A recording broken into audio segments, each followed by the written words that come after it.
I was climbing up the mountain, and when I got to the top, I was so exhausted. And then a woman came out of the hut, and she said to me, "The early bird gets the worm, but the night owl gets to watch the raccoon eat trash." And I was like, wait, what? Folks, this is our free-for-all. This is the Rubicon part 1. But first, don't be a clown face. Make sure to like, comment, and subscribe. So then she invited me in for some soup. And I was like, soup time. And then she told me the story of this soup. It turns out it was a perpetual stew. She said, "I actually started it when Julius Caesar came to visit. Yep, right before he crossed the Rubicon. And it's been stewing since then." And then I said to her, "That reminds me of my friend Billy and the time that he crossed the Rubicon, metaphorically speaking." And she was like, "Tell me more." And then I sighed because this story was filled with darkness. And I told her the story of the time when Billy crossed the Rubicon.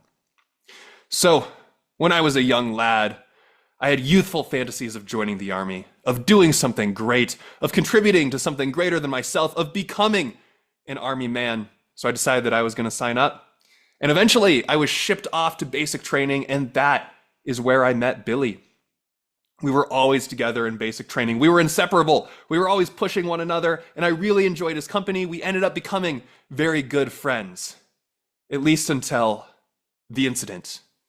And then the woman said, "The incident? What are you talking about?" And then I continued my story. Well, we were doing this training exercise where we had to take this village from enemy forces while not harming any civilians, and Billy did not handle this exercise well at all. We had actors playing the civilians and the enemy forces, and he did not do well with the not harming civilians part. There was this family eating dinner. They were all actors, but he treated them as though they were real.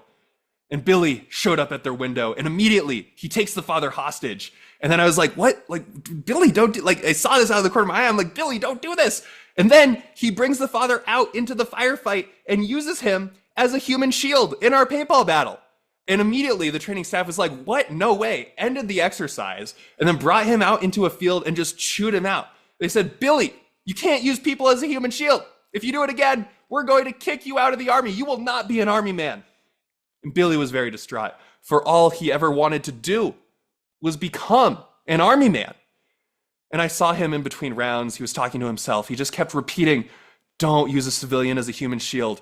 Don't use a civilian as a human shield. Whatever you do, no way. Don't use a civilian as a human shield." I'm like, "Billy, you can do it. You have it within you to not use a civilian as a human shield." So then we get our second try at the exercise. And we're forming a team, right? Forming a line. I'm in the back. Billy's a few people ahead of me. And we walk out into the plaza of the village. And then I turn the corner. And what do I see other than Billy using a civilian as a human shield? Immediately, our training staff was not about that. They end the exercise and they got really mad at him. They really chewed him out. And then they put him in the basic training jail for a few days and then just sent him home.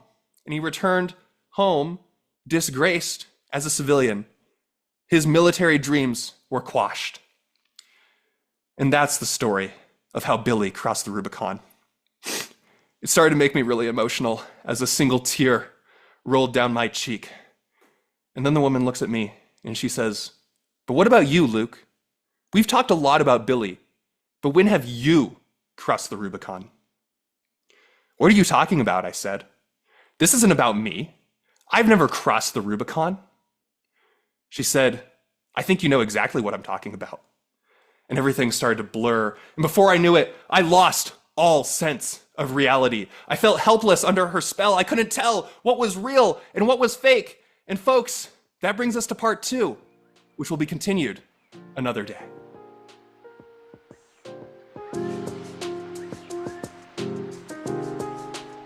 Don't use a human. Fudge! Dang it! Why is life so hard?